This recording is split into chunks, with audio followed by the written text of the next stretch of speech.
everyone. Welcome in to the road to the show. I'm joined today by my good friend George Foster. Thanks for being here today, George. Sure. Checks in the mail, I believe. Thank you. All right. So, what have you been up to lately? I know we're currently at a tennis facility, and I know you beat me the other day. So, besides that, anything? No, I didn't beat you. I beat you down. Okay, but your sister was there. I didn't want to, embarrass you too much. But I had told your dad that I know I didn't want to hurt you physically, but I know I hurt your ego. Sure. All right. Well, first off, I kind of want to get into a little bit of, your background, you growing up. When you were growing up, did you realize at a younger age that you had something special by playing baseball? I think the specialty is the determination of having that passion. I had the passion to play baseball. I didn't know what level I would get to, but I idolized a guy like Willie Mays, and I wanted to get to the level that he was.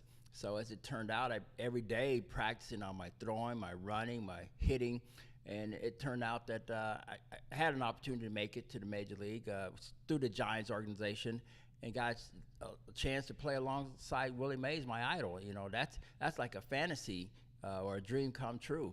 So I learned a lot from Willie Mays, and something that I always cherish, getting a chance to meet him and learn the game of baseball and life skills. So you went to, I believe, was it junior college right out of high school? Yes, I had gotten hurt in high school playing basketball. I hit my knee on the rim going for a rebound.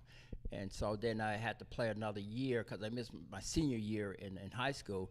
So the scout who signed me recommended my going to junior college just to get another year in.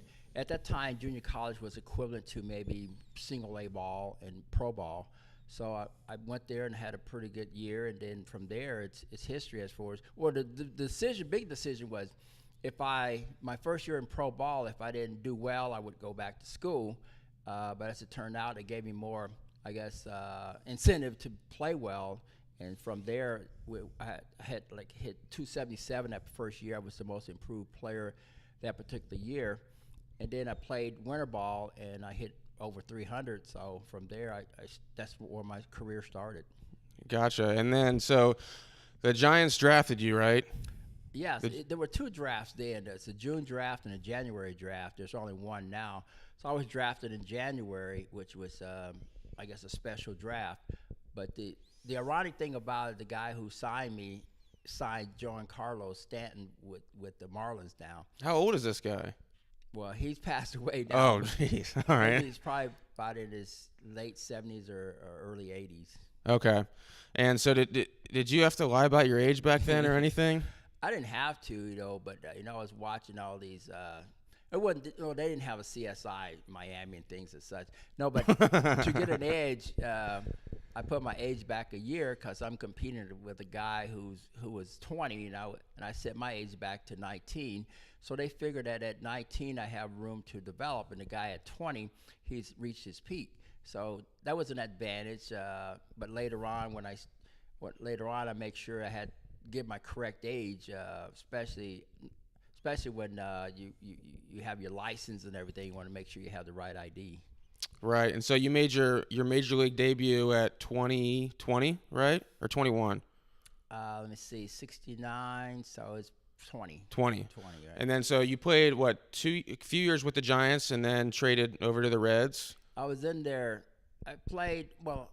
organization from 68 to mid-71, May of 71. Then I was traded to the Reds. But I didn't get a chance to play a lot because I've been the fourth outfielder behind Bonds, Mays, and this guy, Ken Henderson.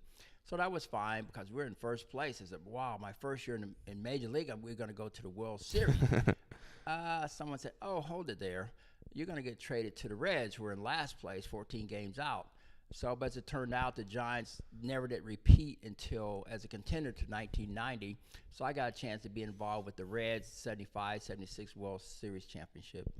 And then correct me if I'm wrong, but remember you telling me that when you got traded to the Reds, Willie Mays called Pete Rose to basically say keep an eye out, or keep this kid on the right track, keep an eye out for him. Yeah, I didn't know that till later on. But with the Giants or some teams, the veterans players do not speak to the rookies. Mm-hmm. So for a while, a couple of guys on the team, they didn't speak to you, and unfortunately, they were pitchers.